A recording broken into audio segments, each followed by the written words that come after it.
All right, welcome to this episode of Rich Dad Stockcast with Andy Tanner. And today we're going to talk about, there's a quote from Einstein, the most powerful force in the universe. It's kind of a bold statement, but what does that mean? Andy Tanner has a way to turn this most powerful force in the universe into money. So I don't know if Einstein wants to use that way. I think he's probably using black holes or something. I don't know. But let's bring in Andy, and you know what? Before we bring Andy in, let's make sure we cover a couple things. Make sure you hit subscribe. That way you get Andy, more Andy all the time, something like that. Oh boy. Oh boy. Be sure to put things in the comments. Andy and I read those. We love to hear your thoughts. We get some of our topics from your thoughts in there. So really important to us. It's your way to actually talk to Andy, which most people can't afford. I'm just kidding, Andy. Everyone can afford YouTube. So And then Andy, I do want to mention again, I try to bring this up every week. I fail sometimes, but you are giving every viewer, every listener, your free course, Zero to Cash Flow, which is a web training. And yeah, you want to talk about that real fast? sure. Zero to Cash Flow is a course I created to introduce people to financial education for people that I just know. My experience with the book Rich Dad Poor Dad was, as soon as I read it, I wanted to do something, and I wanted to have next steps of what to do more.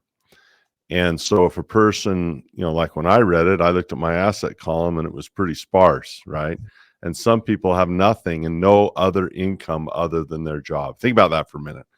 The person has multiple streams of expenses. I mean, you got bills going out, excuse me, every which direction, and people have one stream of income.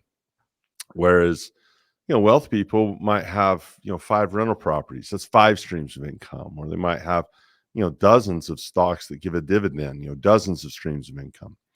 And so the idea of cash flow is to have extra money coming to you somewhere other than a job, other than that, what we call the E quadrant, the employee quadrant. We want to be in the I quadrant, the investor quadrant. And so it's Zero to Cash Flow is how a person can do that very, very quickly. Now, I will be frank, no one's going to get $1 million their first week. But if you like the idea of saying, hey, I don't care if I had another stream of cash flow where I just clicked the mouse to get it, it was pretty much simple. Why wouldn't I want that extra? Just to begin learning how it worked, if nothing else. So it just shows you how I taught my sons basically to go from zero to cash flow. And if you have kids, have them watch it, then they can get wealthy and they won't move back in with you. So there you go when they're older. That sounds wonderful. That's right there. I need to watch it again.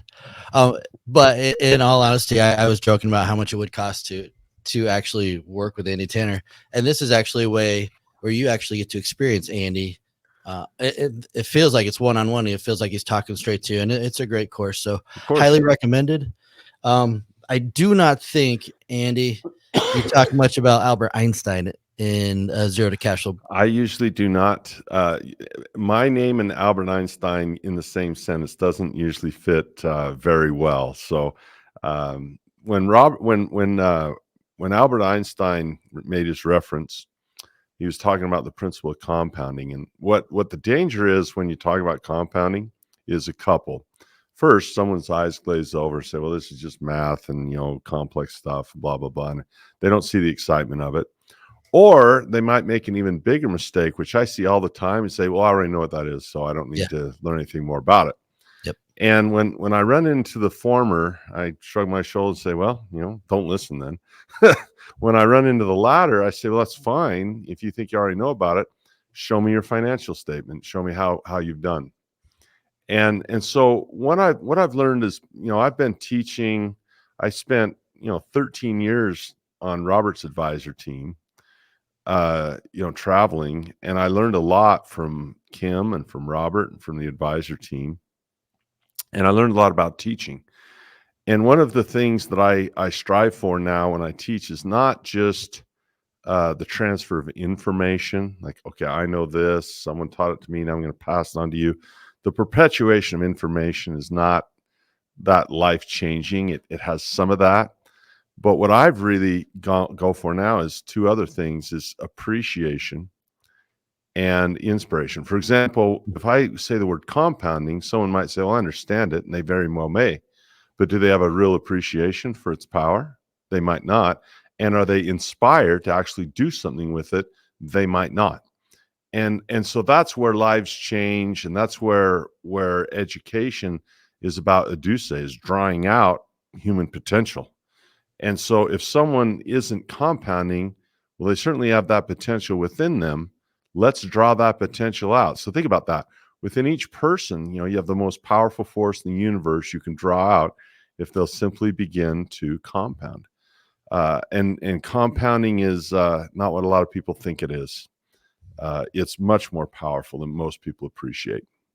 So, Andy, I personally, I'd heard about it. I heard about it in high school. If you put your money in the savings account, it'll compound and you'll be a billionaire by 25. But I didn't really understand the power of compounding. And you might not want to go in this direction, but when you were explaining the 401k and how Yeah, the fees they reduce your compounded compounding. fees. Yeah, Yeah. compound. Yeah. For example, this is a beautiful example, Greg.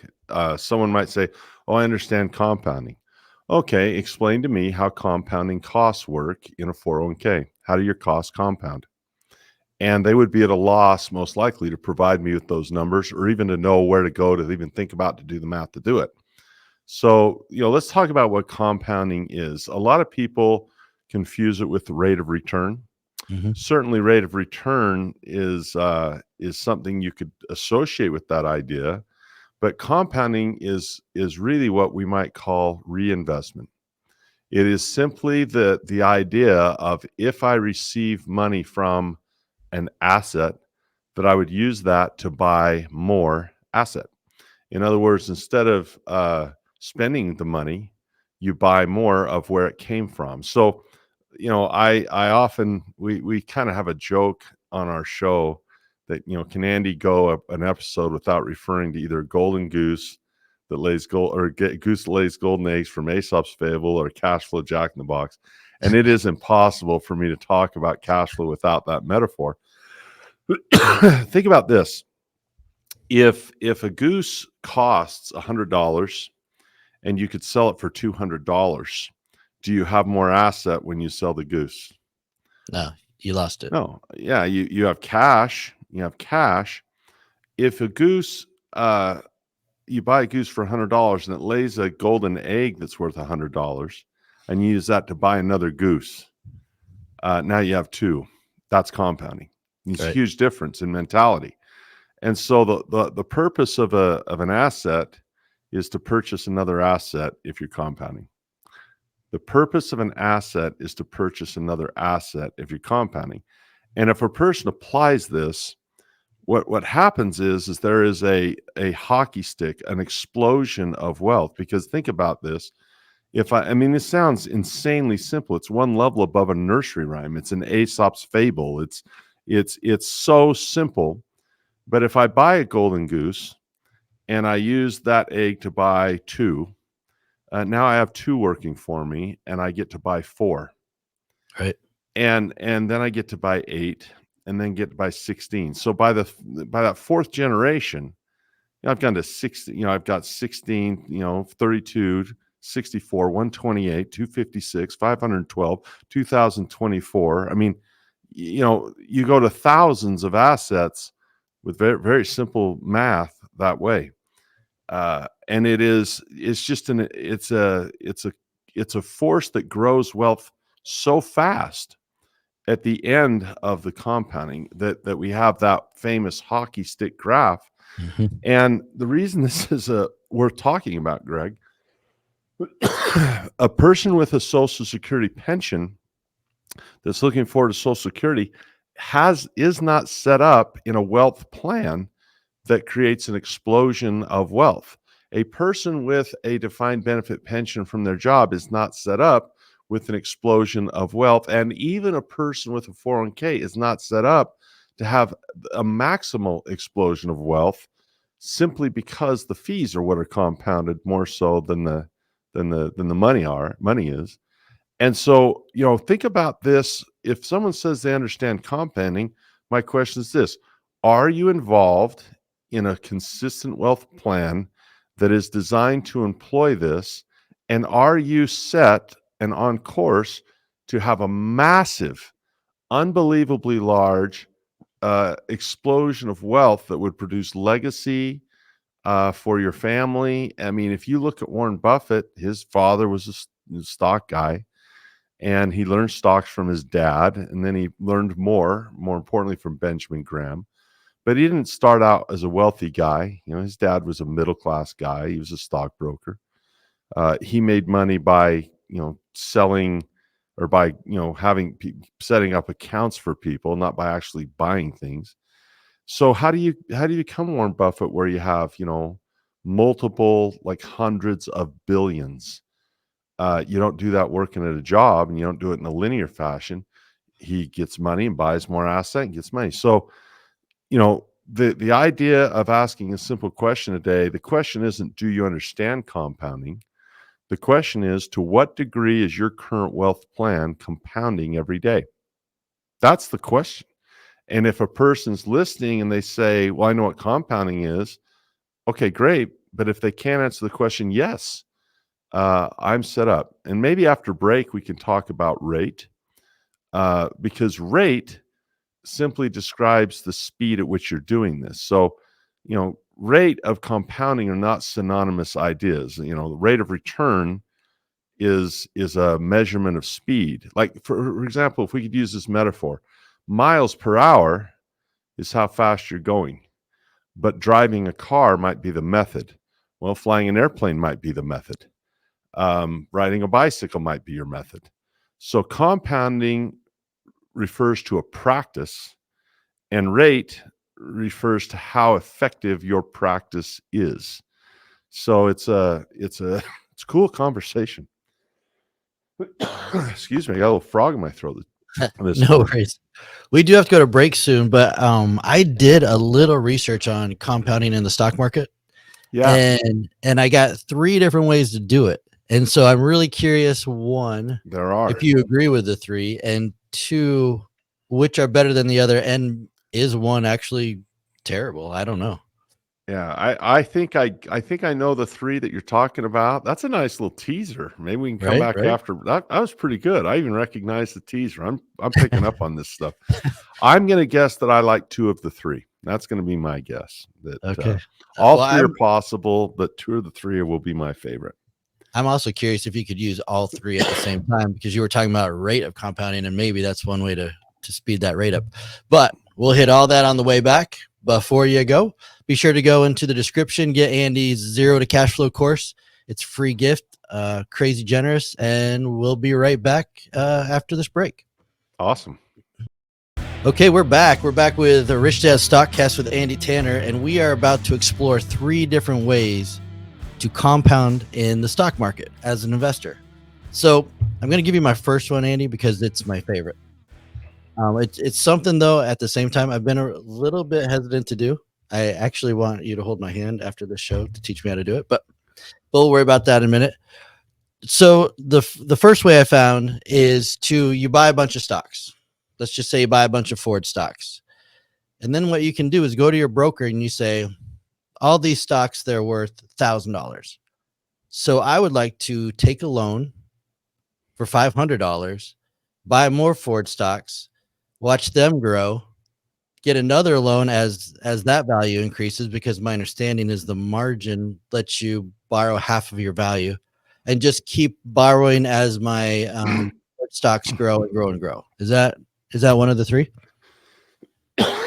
Certainly margin. Well, by the way, you one that wasn't one of the things I thought of the 3 that you were going to say. Oh, cool. Margin is certainly a tool.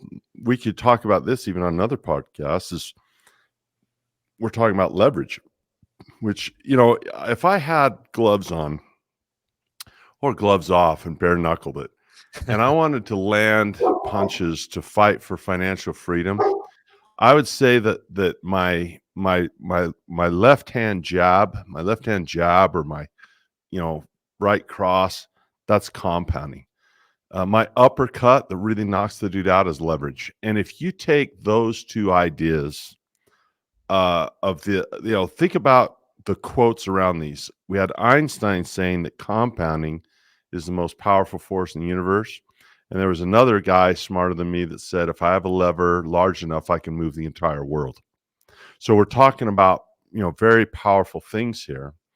Leverage can get into, past the speed of light power of infinity.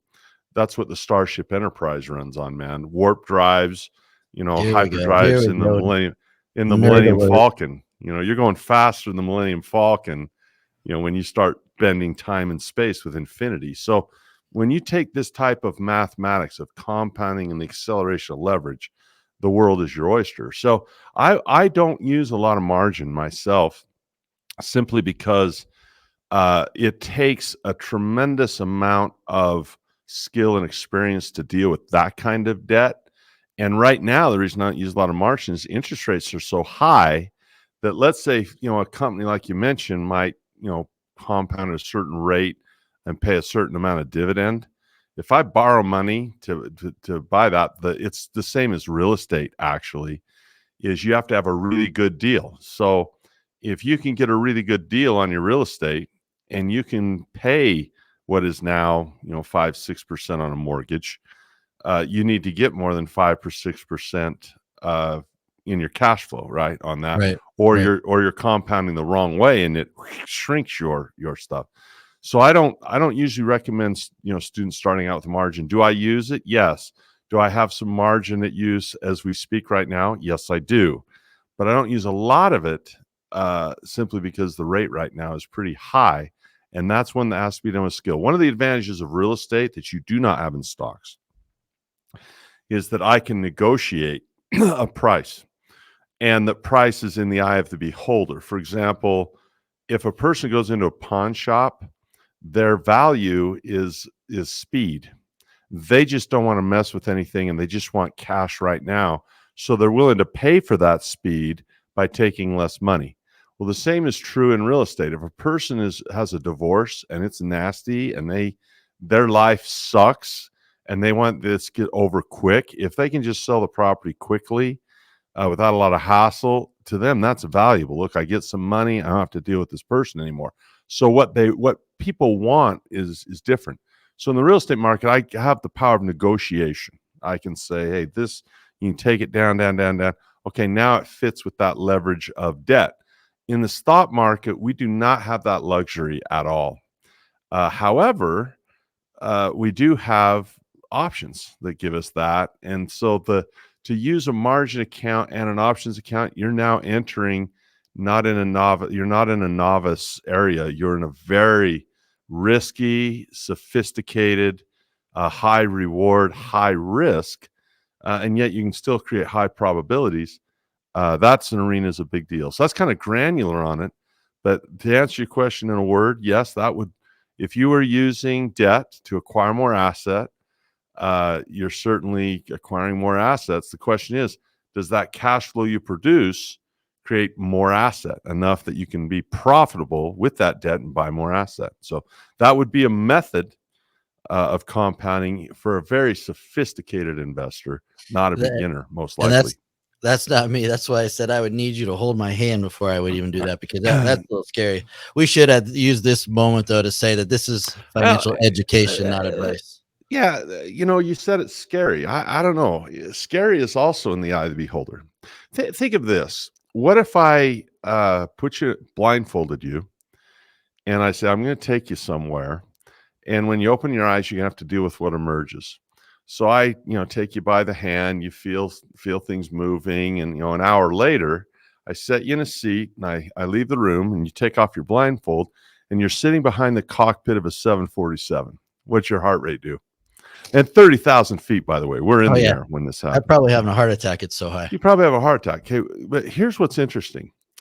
If a pilot gets on a bicycle and decides to ride to the city park, what happens to his heart rate? Nothing.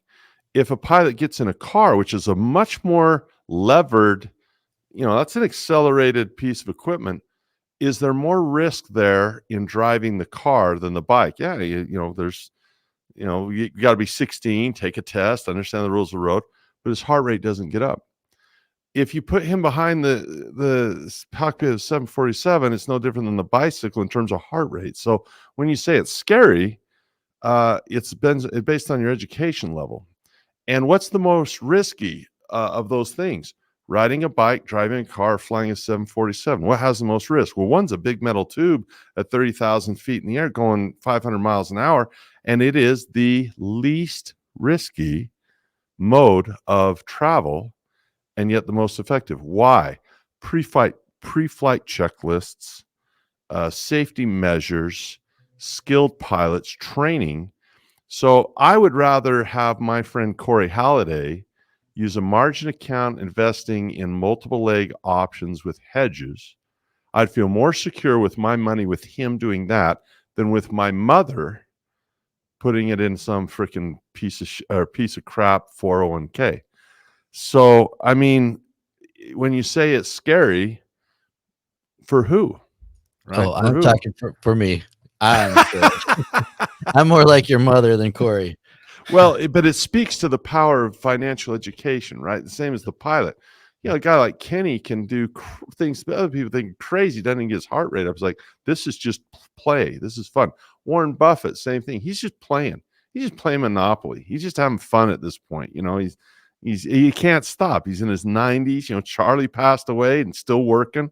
They can't stop because it's so much fun. They'd rather do that than retire and, you know, sit around and do nothing. Well, let me dig into the second one. Yeah, let's do those so we don't run out of time. I went too far on that. My fault. No, you're Too much good. digression. Too much digression. Well, there's too much to learn is I think the real problem.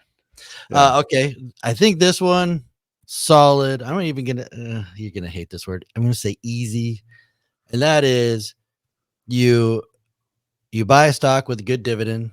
Every time you get that dividend, you just buy more of that stock. So, in my opinion, it's a slower but much safer way to compound. What's your thoughts on that? I would concur. And actually, I don't like the word easy. I like the word simple. But in this case, that is so freaking easy. And Warren Buffett uses the word easy. In his 2020 or 2021 annual report, he uses the word easy. He says it's like shooting fish in a barrel. That's the ease. He uses the word is so easy, you know, by wonderful companies and wonderful prices. That's the reason that's safe. Is the safety in stocks is not in the stock price. That stuff's all over the place. The safety in stocks is in the resilience of good American business. You're not going to take down the Coca-Cola company very easily. It's got what he calls a moat around it. It just is a solid castle. Well, RC Cola going to come out with a new formula and bring them down next year? It's not going to happen, right? You have billions of people that buy those every day, not once in a while, like billions of beverages a day. That kind of force is very safe. It has survived world wars. It has survived Vietnam wars. It survived stock market crashes, 9/11, a recent pandemic. You can't kill certain companies. You know, Burlington Northern Santa Fe is a railroad that produces 40% of the world or of the nation's freight from coast to coast. Warren Buffett owns it. He controls, think of that. He controls 40% of the freight. You want to ship something, you got to go through him. He holds the cards. He has the power. You know, you have real estate or you want a place to live? I have the house. You don't. I have the power. You want to ship something? I have the power. So when you buy a business, that's very low risk. If you worry about the price, that's high risk. So most dividends compound lower, but if you give it some time, Greg, like someone's going to say, oh, dividends 1%, doesn't even keep up with inflation. Actually, dividends are blessed by inflation. Warren Buffett bought his shares of Coca-Cola at $3.25. I think the dividend, I own it. I should know this, and I don't, but I think the dividend on it is like $1.50 a year. That's your rate of compounding. So he can buy every 2 years. He could buy another share every 2 years, and then those shares can buy another share every 2 years, and then those shares can buy every 2 years. And within a decade, you're filthy, stinking, vulgar rich at that type of rate. And now, you know, decades and decades and decades later, I mean, it's just he'll never sell that company. That company will never go bankrupt. Your grandkids will likely enjoy a Coke and a smile. They'll develop new beverages that we haven't even thought of yet. And it was just the wealth is unbelievable. So if people poo-poo dividends, that just simply lets me know that they really don't understand compounding inflation, and they're ignorant in that asset class. Okay, I'm going to throw this back to you. You said there was one that I was going to mention that you don't love. Which one is that? Buy low, sell high. I buy a stock at $5, I sell it at 10, and then I buy two more stocks at $5, and I sell it at 10, and now I have 20 stocks at $5. And the idea of buy low, sell high is it's the day traders. And by the way, I will tell you, there are people that are good at this. There are quant traders that are good at this. There are people that use AI to do this. And while it's not the norm to find someone good at it, there are people that are day traders. I just don't like that lifestyle. I don't like that method. For me, it's really hard to do. I don't like trend and trying to guess trends. Some people say Andy's really good at it. I'm as a I'm better. I'm a better technical analyst than a guy off the street for sure, but it's not my passion. I'd rather own a business and have cash flow than guess trends and buy low and sell high. It's kind of like a house flipper. There's guys that flip houses and make a ton of money, but they're not. You're trying to compound money and not compound assets, if that makes sense. In other words, every time you get, like, if you were a gold guy and you wanted to compound gold, how would you do it? Ooh, I'd have to wait till the price goes up, Sell sell your it. gold, then you wouldn't have any gold anymore.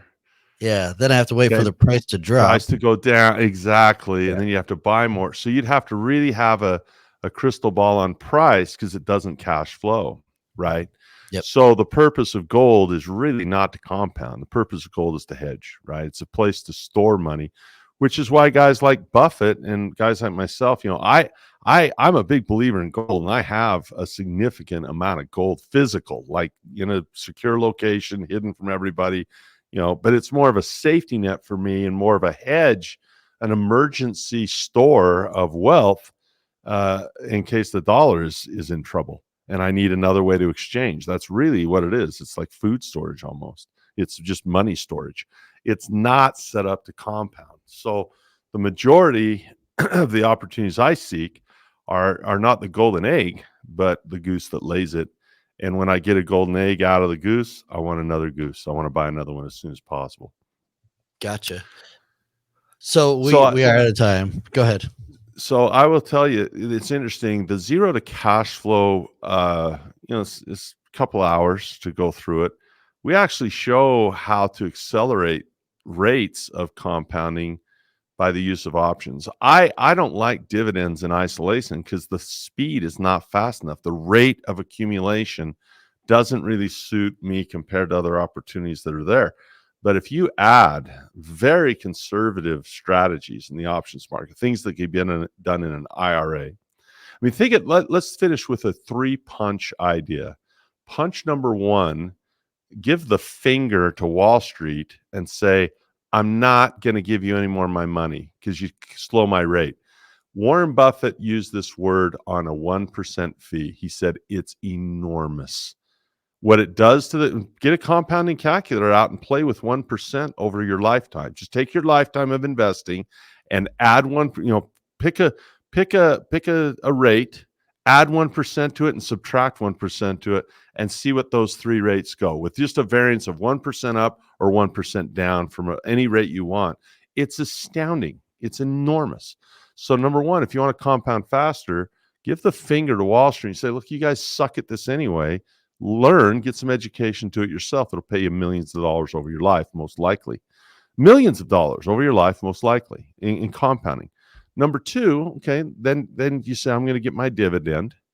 And then number three, add your options to it. And if 1% is enormous, you're adding huge compounding. And none of those things require the price to go up. And so over time, when the price does go up, well, who cares? I mean, sure, you're going to make a boatload in your net worth. But it's not Warren Buffett's net worth that's impressive. It's his cash flow. And the cash flow is really what you want. Cash flow will help you compound and buy more asset, not just have the value of your asset go up. You want the number of assets you have to increase, not just the value of the asset by itself. Let me say it again.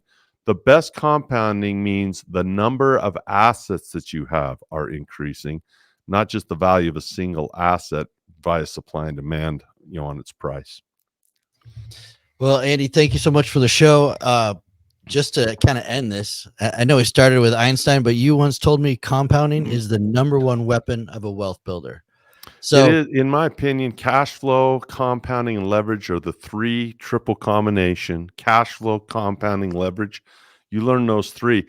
I would end with this question. The most important, how do you get the most out of watching this today? If you just spent time watching this conversation and listening, the way you end this is you ask yourself, am I compounding in the number of assets? Is the current wealth plan I am in, am I adding more asset on a regular basis? For example, last year, how many more shares, how many more doors, how many more businesses, how many more income streams did I gather? That's the question. If the answer is none or not many, then it's time for financial education to increase and change your wealth plan to where it's employing compounding that will create a wealth explosion of assets in your life. So if you say, I understand compounding, I get it. Show me your financial statement last year, show me your asset column, and now show me it this year, and let's see how many more assets were purchased with money from previous assets. That's the question. Tough question for some. Got to look in the mirror a little bit on that one. So absolutely. Well, Andy, thank you so much. Let's see. I don't think I'm going to see you until a week. I'm going to head out for the week. So I'll see you Love next. and appreciate you, brother. You too, man. Very much, especially the education. It's incredible. So thank you. And I'll see you next week. I look forward to our discussions every week. Thanks, Greg. All right, Thanks, buddy. everybody. Thank you. This podcast is a presentation of Rich Dad Media Network.